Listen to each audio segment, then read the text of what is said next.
মা ডাকটা যখনই শুনি মনে হয় কেউ যেন আলতো করে চুল বেঁধে কপালে চুমু এঁকে দিল।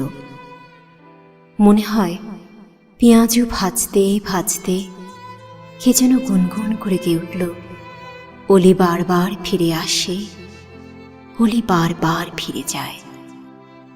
আবার কখনো মনে হয় মৃদু ধমকের সুরে কে যেন বলছে, পড়তে বসো। আদরে গলায় কে যেন কানে কানে বলল, মা তোকে অনেক ভালোবাসি।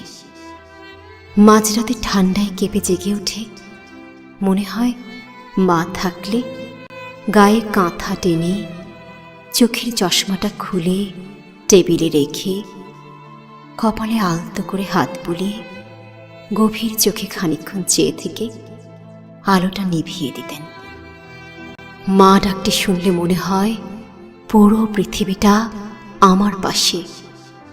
কতদিন মা বলে চেঁচিয়ে উঠিনি, অভিমান ভরা কণ্ঠে কান্না চেপে রেখে বলিনি, তুমি ছোটনকে বেশি ভালোবাসো।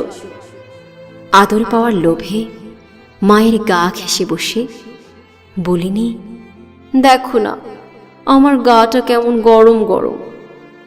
বলিনি, তুমি পৃথিবীর সেরা মা।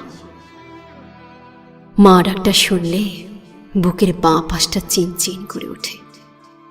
খুব ইচ্ছে করে মায়ের বুকের অমি মুখ গুজে শান্তি ফিরে পেতে। কতটা যুগ, অত শত আদর, মান, অভিমান বকুনি ছাড়াই কেটে গেল। এভাবেই কাটবে বাকিটা দিন। সেই ছোটবেলার মতন আজও মাকে তারারে ফিরে খুঁজে ফিরি। মা, তুমি কেমন আছো?